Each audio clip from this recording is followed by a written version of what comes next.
Pernah nggak kamu mendengar tentang bakteri berbahaya dalam telur? Bakteri ini bernama Salmonella. Jadi, bakteri ini menyebabkan penyakit yang tidak menyenangkan. Salmonella adalah jenis bakteri yang dapat menyebabkan keracunan makanan. Biasanya ditemukan dalam unggas mentah, telur, dan susu yang tidak dipasteurisasi. Bagaimana sebetulnya si Salmonella ini masuk ke dalam telur yang kita konsumsi? Jadi ada beberapa cara. Pertama adalah bakteri ini dapat menginfeksi ovarium ayam. Sehingga si bakteri Salmonella ini sendiri sudah berada di dalam telur sebelum cangkang terbentuk. Kedua, biasanya bisa jadi dari kotoran hewan. Bakteri Salmonella dapat mencemari telur jika kotoran hewan terkontaminasi menempel pada cangkang telur sebelum telur ditelurkan. Kemudian bisa juga lewat pakan hewan. Jadi, bakteri Salmonella ini dapat masuk ke telur melalui pakan hewan yang terkontaminasi juga. Selanjutnya adalah tentunya peternakan yang tidak higienis. Peternakan ayam yang tidak higienis dapat meningkatkan risiko kontaminasi salmonella pada telur. Terus bagaimana cara mengetahui telur yang terkontaminasi salmonella? Sebetulnya sulit sekali untuk mengetahui telur yang terkontaminasi salmonella hanya dengan melihat dari luar saja. Karena telur yang terkontaminasi oleh salmonella ini terlihat sama dengan telur-telur yang lain.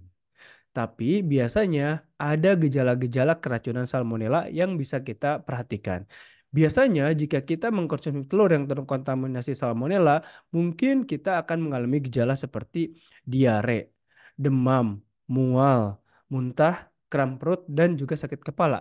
Dan gejala ini biasanya muncul bervariasi pada orang-orang. Bisa dalam 6 hingga 72 jam setelah mengkonsumsi telur yang terkontaminasi tadi. Terus bagaimana cara mencegah keracunan salmonella ini? Jadi ada beberapa cara. Pertama, masak telur hingga matang. Memasak telur hingga matang dapat membunuh bakteri salmonella ini dan pastikan kuning telur dan putih telur benar-benar matang. Kedua, hindari konsumsi telur setengah matang.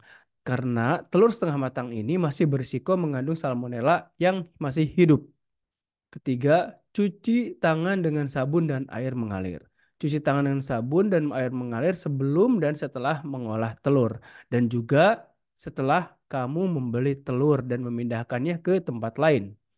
Kemudian, simpan telur di kulkas, yaitu pada suhu 4 derajat Celcius atau lebih rendah. Gunakan telur yang segar.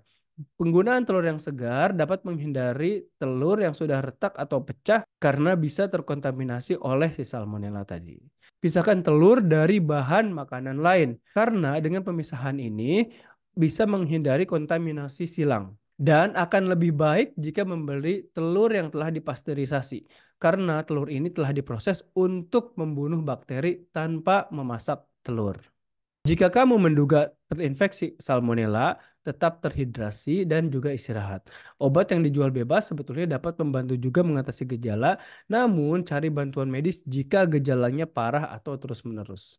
Tapi kebanyakan orang pulih tanpa perawatan, tetapi bisa parah bagi anak kecil, orang tua, dan mereka yang mempunyai masalah dengan sistem kekebalan tubuh yang lemah. Telur adalah makanan yang bergizi dan serbaguna dan dengan beberapa langkah pencegahan tadi yang sederhana, kita dapat menikmatinya dengan aman. Semoga informasi ini bermanfaat. Jangan lupa untuk selalu menjaga kebersihan dan kesehatan agar terhindar dari berbagai penyakit. Terima kasih, semoga video ini bermanfaat. Silakan like, comment, share, dan juga subscribe.